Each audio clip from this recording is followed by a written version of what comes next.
Welcome back to This Is Baseball. I am Brandon Johnson.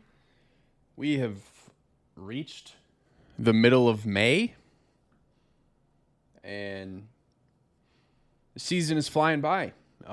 Probably because it's been a little bit more fun to watch for me, because the Royals are playing really good baseball still. The Royals have won 25 games already this season. It took the Royals until mid-July last year to win 25 games. They currently sit at 25-18. They're a game and a half back behind Cleveland in the Central. So, yeah, it's been a lot better. Night and day from last year. And honestly, it's amazing how quick of a turnaround this team has had. They brought back 7 players from the opening day roster of 2023. So they pretty much said goodbye to everybody outside of a handful of players. And I have to respect the front office, the ownership, to say we need to make drastic changes. Seth Lugo, one of the additions in the offseason, has been absolutely fantastic. It's a 1.66 ERA. He's had a career-high 12 strikeouts. Dominated the Angels on Sunday. And Salvador Perez and Bobby Witt Jr. are playing at MVP levels.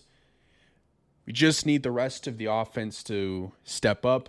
I think that is going to be the key to this Royals team, because obviously love Bobby Witt Jr., love Salvador Perez, but they're essentially carrying this offense along with the pitching staff. The pitching staff is obviously playing out of this world. They're the top 3 pitching staff in the league, but we're going to need other players. We're going to need Michael Garcia, MJ Melendez, Kyle Isbell. We're going to need those players to step up. I think if we get closer to the trade deadline, or maybe even a little bit sooner, and the Royals are still competitive, there's nothing that suggests that they won't be. I think we might actually see the Royals try to make a move at the deadline to try to bring back some talent to help this offense. I did see some rumors, not really some rumors. There was a survey from some executives, and the question was asked, well, who is most likely to get moved at the deadline? And for the Royals, one of the players that was named was Brady Singer. Brady Singer's obviously having a great season, and 2 years left on his deal.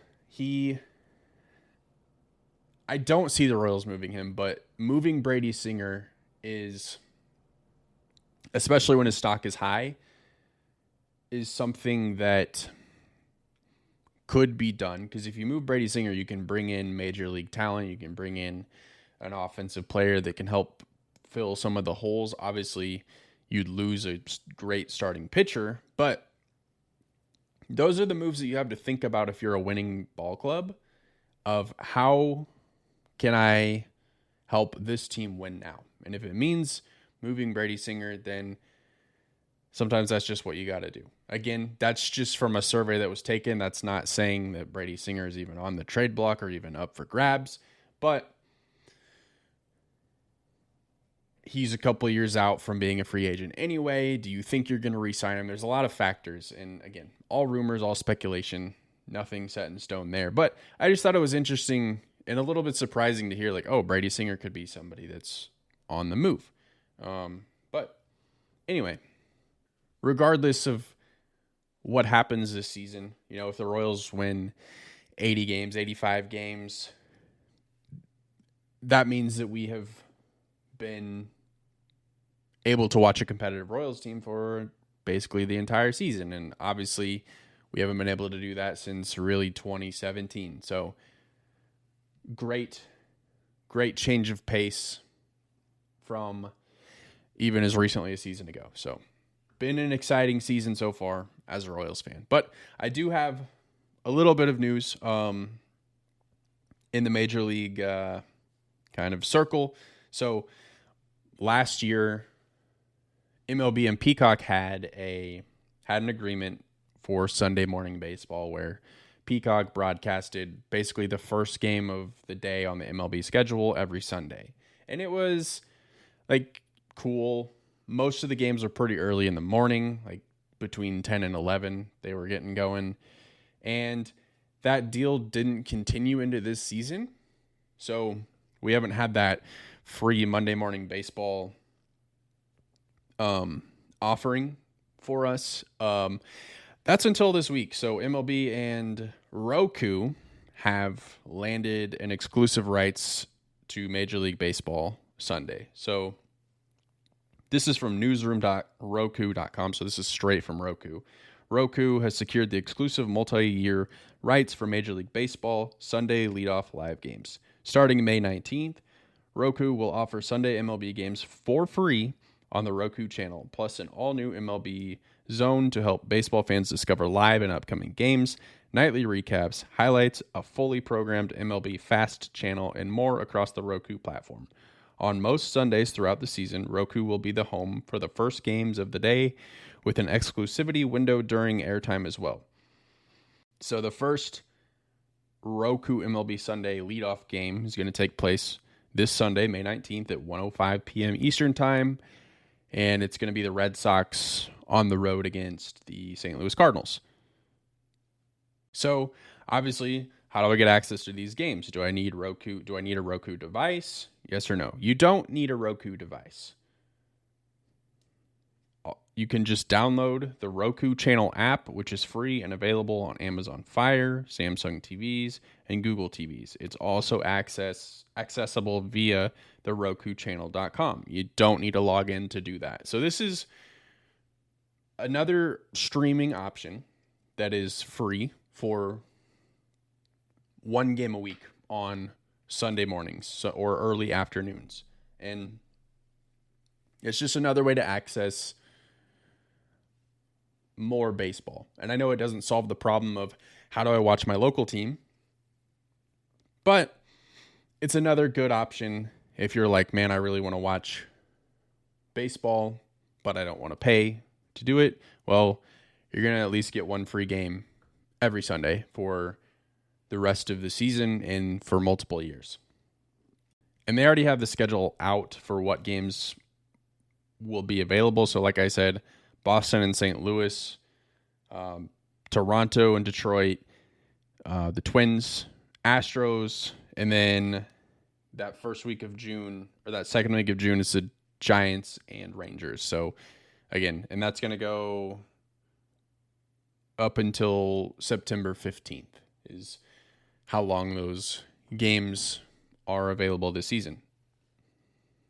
And again, to do that, just download the Roku Channel app on any of your streaming devices or any of your devices such as Amazon Fire, Samsung TV, Google TV, or go to the RokuChannel.com. So I love that.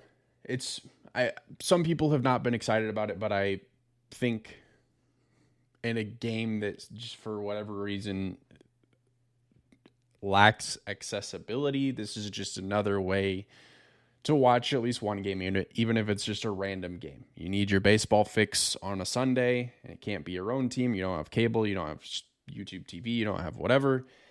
This is at least one option for you to consume Major League Baseball.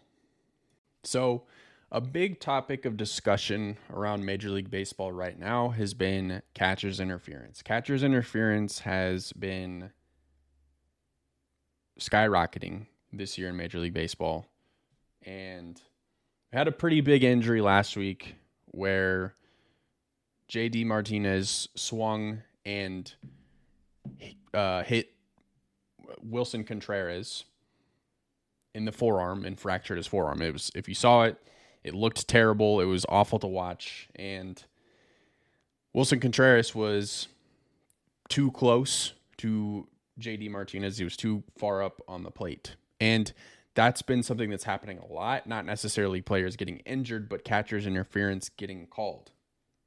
So what is catcher's interference? Catcher's interference is called when the catcher physically hinders the batter's opportunity to legally swing at a pitched ball. This occurs most often when a catcher squats too close to home so that the batter's bat touches the catcher's mitt as the batter swings. And that's what happened with JD Martinez. He was just swinging normally, and he caught Wilson Contreras in the forearm. And that's been happening a lot. So what happens when catcher's interference occurs? So this is from MLB.com.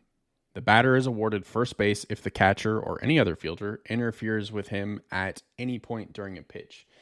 If first base was occupied at the time of the pitch, the runner who held the base is permitted to move up one base. This also applies if first and second base were occupied or the bases were loaded at the time of pitch.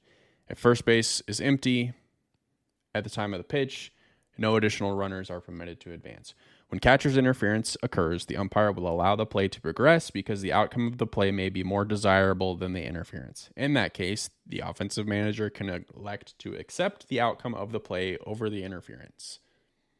So as I said, catcher's interference calls are going up. So in 2023, catcher's interference was called 94 times, which is 20 times more than it was called in 2022. And in 2024, it's already been called 33 times. So we're on our way to that 94 number of last year. But again, why is this happening? It all comes down to pitch framing. And basically, pitch framing is how a catcher receives a pitch to make it more likely that the umpire is going to call a strike. And teams have found that if a catcher is closer to the plate, it's easier to frame the pitch, therefore potentially having the umpire call strikes more often. Basically, the catcher is stealing a strike, a pitch that was a ball, but they're receiving the ball in a way that makes the umpire think that it's a strike or call it a strike.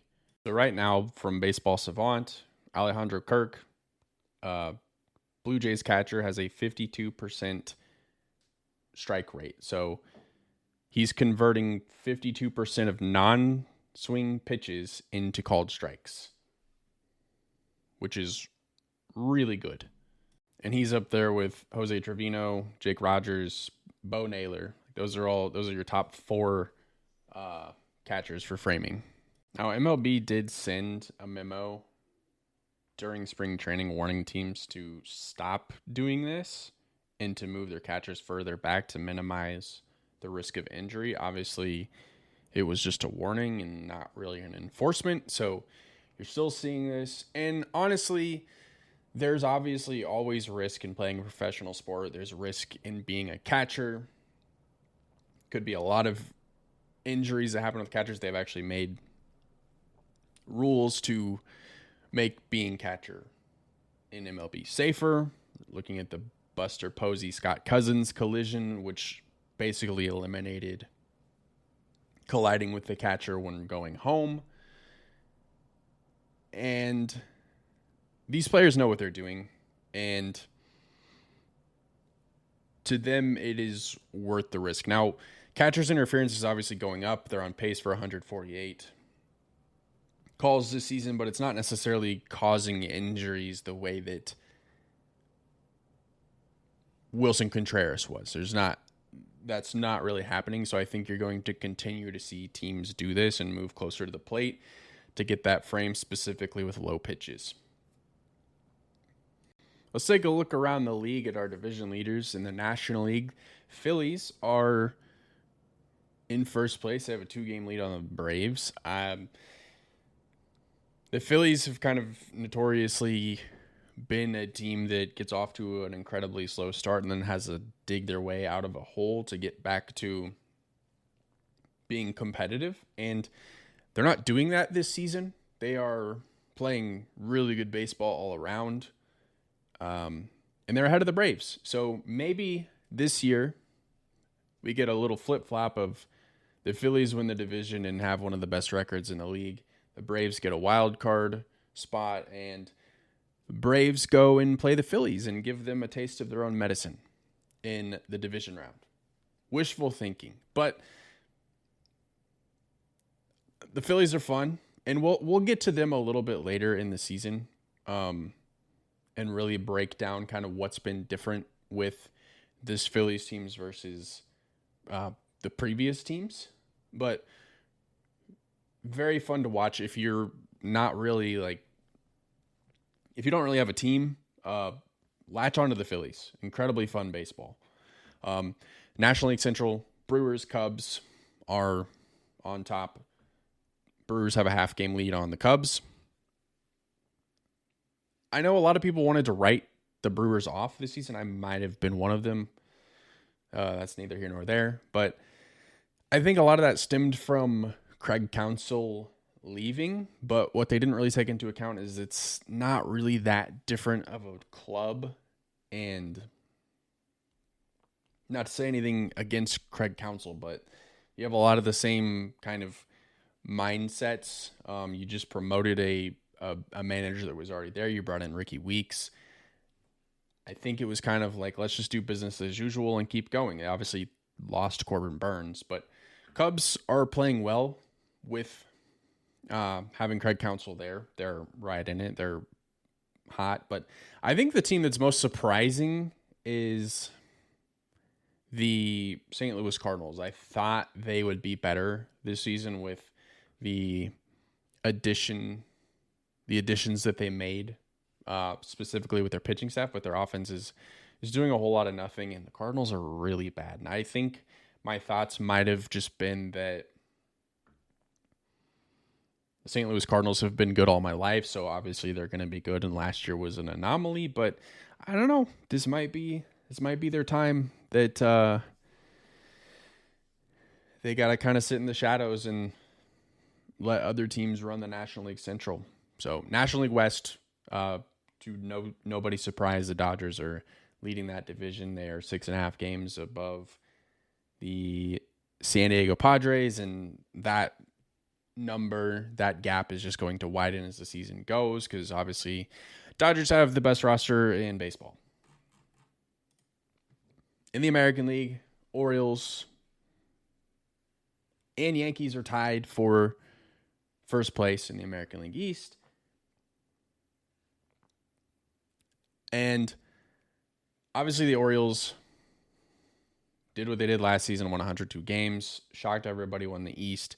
Yankees were pretty bad last season. They've kind of turned it around and are playing significantly better. So Orioles have a little bit of competition at the top. Blue Jays and Rays don't seem to be doing what I thought they would do. I thought that the Rays and Blue Jays would just be competitive as well. Blue Jays, I'm not really sure what's going wrong there, but not having the start of the season that they wanted to. And then American League West, Mariners, Rangers within a game and a half of each other, first place. Mariners leading that division. Again, Astros having an abysmal start to the season. Might be sellers at the deadline. I've heard Alex Bregman's name come up, and he could be a team, or he could be a player that a lot of teams could want when it gets close to that point in the season. He's been a pillar of this kind of dynasty that the Astros have been on. The Astros are worse than the A's. Obviously, we know the A's are not going to have a home here at the end of the season, but they're 19-24. They're 4.5 games back. I don't think that that's going to be sustainable, but definitely fun to see the A's be competitive. And it would be funny and fun to actually see the A's late in the season somehow stay competitive and even grab a playoff spot. Close this off with the American League Central. That is somehow the strongest division in baseball as far as they have 4 teams that are above 500. Guardians are in first, Twins in second. Twins are a game behind the Guardians. Royals are in third, game and a half back.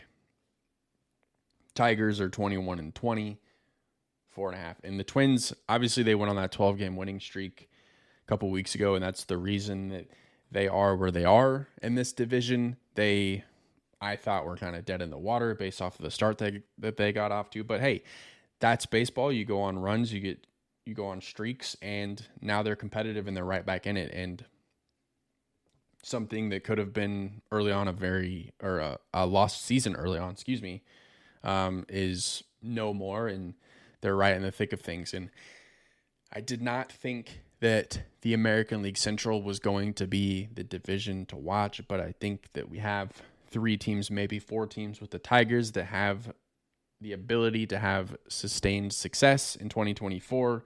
And if that's the case, that will be the division to watch come September. That is all I have this week.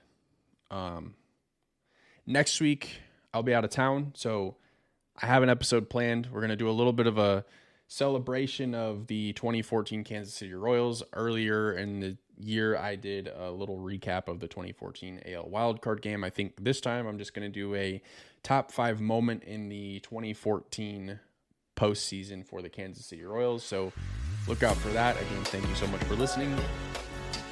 I'll see you next time.